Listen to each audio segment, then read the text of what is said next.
صلی اللہ علیہ وسلم کے وصال ظاہری کے ایام قریب آئے تو حضور نے سرخ پٹی باندھی، تیز بخار ہے نبی کریم کو، دو صحابہ سہارا دے کے مسجد میں لائے، نبی پاک علیہ السلام کو بظاہر سہارا دے کے لایا گیا۔ کریم رسول نے لوگوں کو جمع کیا، حضور آج کیا ہونے والا ہے، آج کیا کہا جائے گا، آج کس لیے میٹنگ بلائی ہے؟ نبی کریم کے کل صحابہ جب مسجد میں جمع ہوئے تو کھچا کھچ مسجد بھری ہے۔ وصال ظاہری سے چند یوم پہلے کی بات، نبی پاک نے فرمایا آج تمہیں کوئی جہاد کی ترغیب نہیں دینی، آج کوئی نیا پیغام نہیں دینا، آج تمہیں بتانا ہے کہ رب نے اپنے بندے کو اختیار دیا ہے، چاہے تو دنیا میں رہے چاہے تو اس کی بارگاہ میں حاضر ہو جائے۔ اس عبد نے بارگاہ ربوبیت کی طرف لوٹنے کا ارادہ کر لیا ہے۔ حضرت صدیق اکبر رونے لگے تو صحابہ نے کہا تمہیں کیا ہوا؟ کہنے لگے سمجھ نہیں رہے، کسی کی بات نہیں کر رہے، نبی پاک تو اپنی بات فرما رہے ہیں، اس نے جانے کا ارادہ کر لیا۔ سنیے میرے بھائی، محبوب پاک نے فرمایا بھائی کسی شخص کو میری طرف سے کوئی تکلیف پہنچی ہو تو بدلہ لے سکتا ہے، بدلہ لے سکتا ہے، کسی کو تکلیف پہنچی ہو۔ صحابہ پھوٹ کے رونے لگے، محبوبہ کرم ہی کرم ہوا ہے، رحمت ہی رحمت آئی، آپ کے بارے میں گمان کرنے والا بھی دائرہ ایمان سے نکل جائے گا۔ حضور آپ کیا فرما رہے ہیں؟ فرمایا نہیں بھائی اٹھو۔ پیچھے سے جناب عکاشہ بن محصن اٹھے، ہاتھ کانپتے ہیں آگے بڑھے، کہنے لگے یا رسول اللہ ایک جنگ کے موقع پر آپ نے درہ مارا تھا، ننگی پیٹھ پر صفیں سیدھی کراتے، بات دل میں رہ گئی ہے، میں نے بدلہ لینا ہے۔ نبی کریم نے فرمایا بلال دوڑ کے جاؤ، فاطمہ کے گھر درہ پڑا ہے، درہ لاؤ۔ سیدنا بلال حبشی کہتے ہیں میں گیا، دستک دی سیدہ طیبہ طاہرہ، حضرت فاطمہ فرمانے لگی بلال کیسے آئے ہو؟ اماں جی وہ درہ چاہیے تھا۔ سیدہ کو تشویش ہوئی، کہنے لگے بلال نہ تو جنگ پہ جانا ہے، نہ جہاد ہے، نہ کوئی ایسا موقع ہے، حضور کی تو طبیعت مبارک بظاہر بڑی علیل ہے، درہ کیا کریں گے؟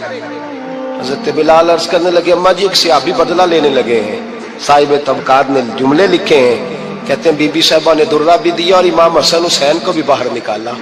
فرمانے لگی عکاشہ سے کہنا 100 درے مارے، ان دو شہزادوں کے جسم پر نبی پاک کے قریب نہ جائے، میں نے 2 بچے پیدا ہی اپنے محبوب پر قربان کرنے کے لیے کیے، ان کو لے جائے۔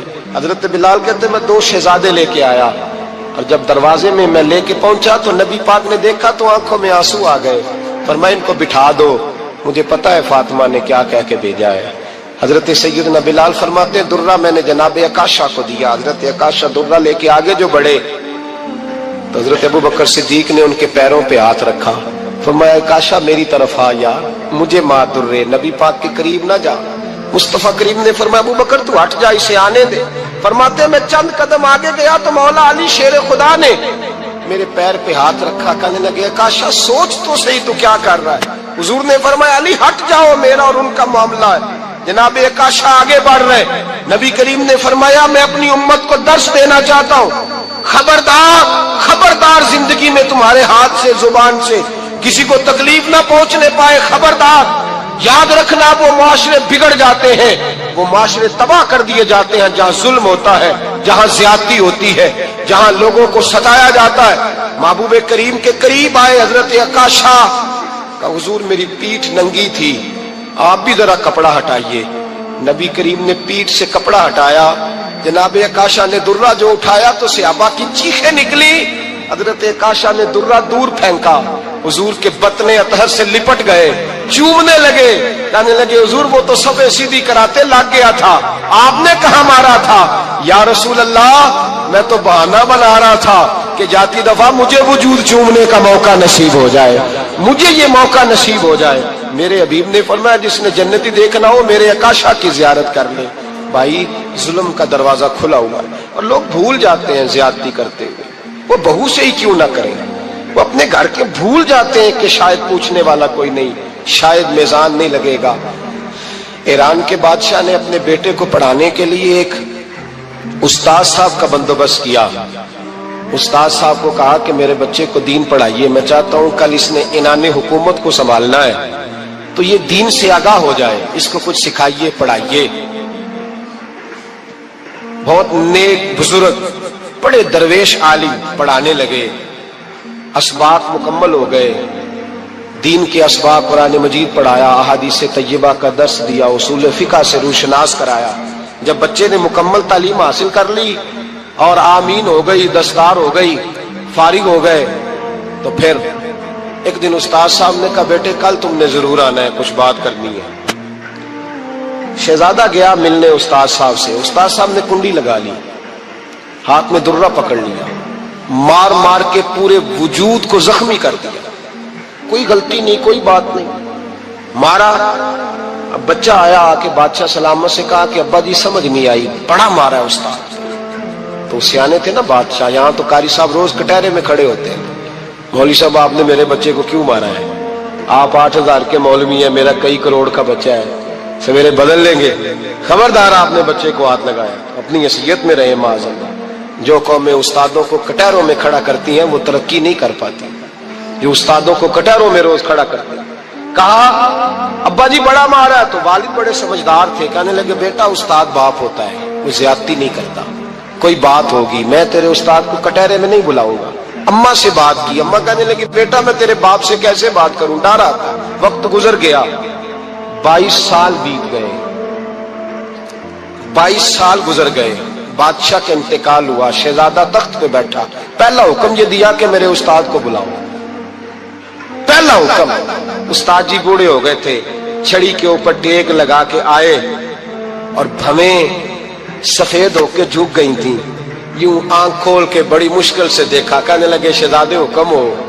کب میں شہزادہ نہیں، اب میں بادشاہ بن گیا ہوں۔ استاد جی 22 سال بیت گئے، آپ نے مارا تھا، پر وہ درد چونکہ زیادتی کی تھی، میرا قصور کوئی نہیں تھا، تو نہ میری روح سے درد گیا ہے نہ میرے جسم سے گیا ہے، میں بے اختیار تھا، پوچھ نہیں سکتا تھا، آج با اختیار ہوا ہوں۔ سب سے پہلے پہلا حکم آپ کو دیا، بلایا ہے، بتائے کیوں مارا تھا، کیوں مجھے مارا تھا، میری زیادتی بتائے۔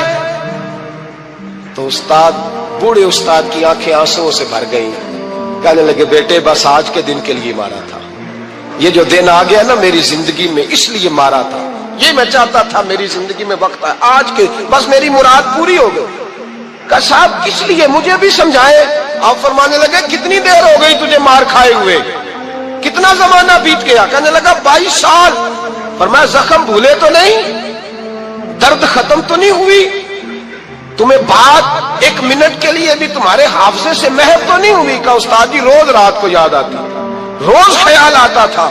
استاد کہنے لگے بھائی تو بے اختیار تھا، پوچھ نہیں سکا، 22 سال تجھے یاد رہا، مجھے پتا تھا تو ایک دن حکمران بنے گا، میں نے تجھے اس لیے مارا تھا کہ بیٹے یاد رکھنا، کسی پہ ظلم نہ کرنا، اگر تجھے 22 سال تک یاد رہا ہے تو جس پر تو ظلم کرے گا اسے بھی قیامت تک یاد رہے گا، اور یہ یاد رکھنا تو آج با اختیار ہوا تو تو نے مجھے بلا لیا ہے، قیامت کے دن غریب با اختیار ہو جائیں گے، مظلوم با اختیار ہو جائیں گے، وہ با اختیار ہوں گے، للہ الواحد القہار، رب کریم کی بارگاہ کے اندر ان کا اختیار ہوگا، اکیلے اللہ کی حکمرانی ہوگی، پھر وہ بلائیں گے، بڑے بڑے کج کلاہ دنیا میں جن کی پگڑیاں اونچی تھی وہ سر جھکائے کھڑے ہوں گے، دنیا میں جو ڈکٹیٹر بنتے تھے ان کی پشتیں لال ہوں گی، ان کو غدار لکھا جائے گا، قیامت تک نہیں بھولے گا۔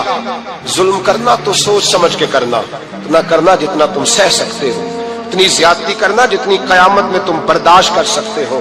میرے نبی کریم صلی اللہ علیہ وسلم نے فرمایا ظلم سے بچو، یہ قیامت کے اندھیروں میں سے ایک اندھیرا ہوگا، زندگی میں زیادتی نہ کریں، اگر تھوڑی دیر کے لیے کوئی چیز برداشت کر جائیں گے تو وہ فائدہ دے جائے گی، کچھ دیر کے لیے اگر سہ جائیں گے تو نفع مل جائے گا، سہنے کی کوشش کریں لیکن زیادتی نہ کریں، نظر کو، سوچ کو، ذہن کو پاک رکھیں، اور میرے بھائی زندگی پوری ظلم سے بچیں، زیادتی سے بچیں۔ امیر المومنین حضرت جناب سیدنا عمر فاروق رضی اللہ تعالیٰ عنہ رات گھر میں تھے تو رونے لگے، بڑی دیر تک روتے رہے، والدہ اٹھی تو صاحبزادے سے کہنے لگی پتہ کرو تمہارے باپ کو کیا مسئلہ ہے۔ شہزادے آئے، کہنے لگے امیر المومنین والد گرامی کیا ہوا؟ تو حضرت عمر فاروق کہنے لگے بیٹا اپنی اماں کو بلاؤ۔ والدہ آ گئی، کیا بات ہے، کچھ طبیعت خراب ہے تو حکیم کا بندوبست کیا جائے۔ تو حضرت عمر کہنے لگے کچھ بھی نہیں، آج مسجد سے نکلا ہوں تو نبی پاک کے صحابہ میری تعریفیں کر رہے تھے۔ یہ حضرت فاروق اعظم کے وصال کے قریب کے دن ہے، تعریف تو حضرت یہ رونے کی بات ہے کہ